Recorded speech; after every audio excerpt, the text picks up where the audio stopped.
بیر بێت و هەموو شتێ بزانێت هەستا و لەبەری دارەکەی خوارد و دای بە مێردەکەشی. بەمە دەست بەجێ هەردووشیان لایەنی ڕۆحیان مرد و چاویان کرایەوە. شەرمیان کرد کە ڕوتن، هەوریان نا بە گەڵای هەنجیر خۆیان داپۆشین. کاتێ گوێیان لە دەنگی یەزدان بوو خۆیان شاردەوە. لە باتی گوێگرتن لە قسەی یەزدان ئێستا هەوڵەیەن مێشتی خۆیان بەکار بێنن بۆ ڕاکردن لە یەزدان. تازە ئەوان لە لایەنی ڕۆحیەوە مردبوون و ژیانیان لەگەڵ یەزدانە دۆڕانە بوو. یەزدان بانی ئادەمی کرد و گوتی: ئادەم تۆ لەکوێیت؟ من گوێم لە دەنگە بوو، ترسم لێ هات چونکە ڕوتم، خۆم شاردۆتەوە. کێ پێی وتیت تۆ ڕوتیت؟ لەبەری ئەو دارە خوارد ئەوەی پێم وتیت نەیخۆیت؟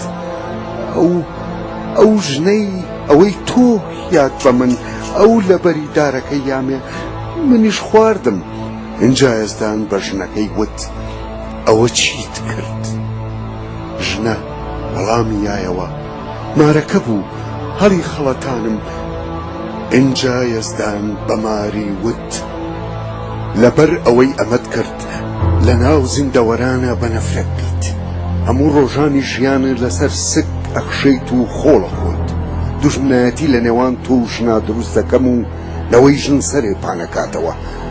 ئەم ئاگاداریە یەزدان یەکەم نیشانەیە بۆ ناردنی ڕزگارکەرێ، بۆ ناردنی ڕزگارکەر ئەیسای پیرۆز.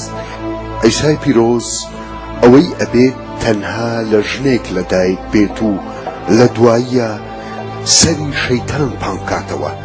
اینجا یەزدان بە ژنەی وت: باری سەرشانی قورسەکەم و بە ئازارەوە مناڵە ئەبێت و مێردەکەت دەستی بەسەردا ئەبێت.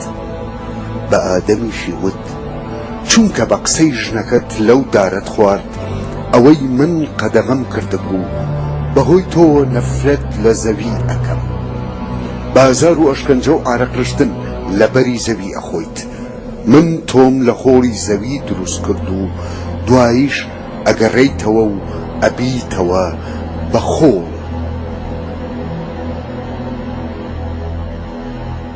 گەڵای هەنجیر ئەوە نەبوو کە ڕووتی ئادەم و حەوا داپۆشێ، بۆیە یەزدان ئاژاڵێکی کوشت بۆ ئەوەی لە پێستەکەی جل دروستکات بۆیان تا دایان پۆشێ. بەم شێوەیە بەهۆی ئادەم و حەواوە مردن هاتە جیهانەوە. ڕێگەی یەزدانەوە بوو کە سەرپێچی و گوناهی مرۆڤ داپۆشێت بەهۆی مردنی بێتاوانێکەوە. یەزدان زانی بەوەی کە مرۆڤ ڕێگەی خۆی ئەگرێت و پشت بەو نابەستێ، ئەمەشی دانا بە گوناه. بەڵام یەزدان بە خۆشەویستی خۆی ڕێگەیەکی دانا کەوا ڕۆژێ لە ڕۆژان ڕزگارکەرێ بنێرێت تاوەک بەهۆی ئەوەوە گوناهی هەموو کەسێک ببەخشرێت. یەزدان ئادەم و حەوای لە باخچەی عەدەن دەرکرد و کەرەوبیمی پەری و شمشێرێکی ئاگرینی لە ڕۆژهەڵاتی باخچەکە بۆ پاسەوانێتی داری ژیان دانا. ئیتر لەو کاتەوە کە ئادەم گوناهی کرد، مردن هات بۆ مرۆڤ، بەڵام لە ڕێگەی یەزدانە ڕزگاری و هیوا هەر هەبوو. حەواسکی پڕ بوو، کوڕێکی بوو. حەوا وتی: کوڕێکم لە یەزدانە و پێشکەش کراوە. کوڕەکەی ناونا قابیل. پاش ماوەیەکی کە کوڕێکی کەی بوو، ناوی نا هابیل. هابیل بوو بە شوان و قابیلیش بوو بە جوتیار. پاشان قابیل بەروبوومی درەختی هێنا و کردیە قوربانی بۆ یەزدان، بەڵام هابیل مەڕی هێنا و کردیە قوربانی. یەزدان قوربانەکەی هابیلی پەسەند کرد، بەڵام بە قوربانەکەی قابیل ڕازی نەبوو. قابیل زۆر تووڕە بوو، بۆ یەزدان پێی وت: قابیل بۆچی تووڕێیت؟ یەزدان بیری قابیلی هێنایەوە بەوەی کە قوربانی پێویستی بە سەربڕینی ئاژاڵێکەیە، نەک گژوجیای بێخوێن.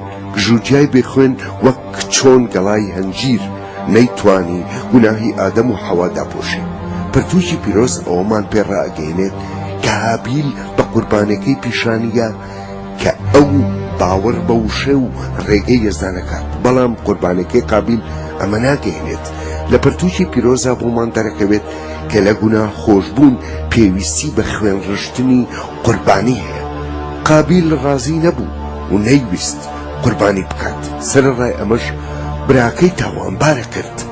ڕۆژێک کاتێ لە دەشت بەیەکەوە بوون، قابیل پەلاماری هابیلی برایە و لێیا و کوشتی. اینجا یەزدان لە قابیلی پرسی: هابیلی برات لەکوێیە؟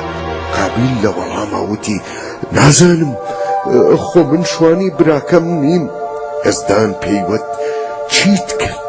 خوێنی براکەت ئەوەی بەدەستی تۆڕژا لە دەشتەوە هاوارەکات، نەفرەتت لێ بێت، زەویەکەت بەجێ بهێڵە.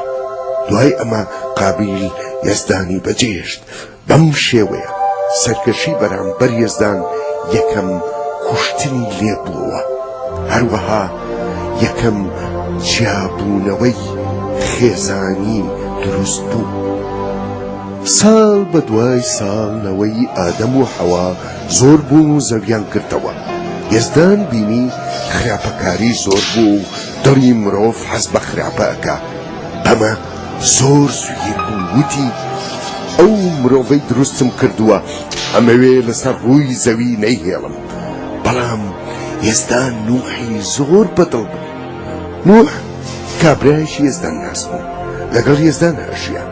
یەزدان بە نوحی وت: کۆتایی مرۆڤ هاتووە، چونکە زەویان پڕ کردووە لە خراپە و ناڕەوایی، ئەمەوێ لە ناویان بەرم.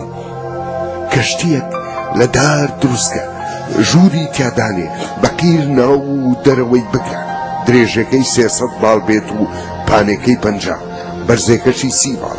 تەنها یەک دەرگای بۆ بکە، خۆت و ژنەکەت و سێکوڕەکەت و ژنەکانیان هەموو بچنە ناو کەشتێکەوە، لەگەڵ خۆتانە لە هەموو جۆرە زیندەوەرێ لەسەر ڕووی زەوی بەرن، نێرومەیەک، حەوتیش لەو ئاژاڵانەی کە پاکن و دوایی ئێوە ئەتانەوێ بیکەن بە قوربانی، چونکە قوربانی پێویستە و ئەبێ بکرێت. کاتێک نوح خەریکی دروستکردنی کەشتێکە بوو، بە خەڵکەکەی وت: ئەوانەی ملکەچی یەزدان ناکەن لە ناوچن. خەڵکەکە گاڵتەیان بە نوحا کرد و پێکەنین، بەڵام نوح و خێزانەکەی بەدڵ باوەڕیان بە یەزدان بوو. لە کات و ساتی خۆیان چوونە ناو کەشتێکە و یەزدان دەرگای لێداخست. دوای ئەمە 40 ڕۆژ و 40 شەو باران باری، لە هەموو کانەکانیشەوە ئاو ئاهاتە دەرەوە. ئاوەکە ئەوەنە زۆر بوو تاوەک کەشتێکەی بەرز کردەوە. لە دوایە زەوی هەمووی بە ئاو داپۆشرا، بە گرد و شاخێوە. هەرچی زیندەوەر و مرۆڤ بوو لەسەر ڕووی زەوی هەمووی خیکان و لە ناو چوو. ماوەی 150 ڕۆژ هەموو زەوی بە ئاو داپۆشرا. یەزدان نوح و هەموو زیندەوەرانی لە ناو کەشتێکە پاراست. اینجا یەزدان بایشی هەڵکرد تاوەک ئاوی سەرڕووی زەوی کەم بێتەوە. زەوی زۆری ئاوەکەی قوتدایەوە و کەشتێکە بە شێوی ئاراراتەوە ژێرسایەوە. یەزدان بە نوحی وت: ئەی نوح، خۆت و هەموو گیان لە بەران بچنە دەرەوەی کەشتێکە،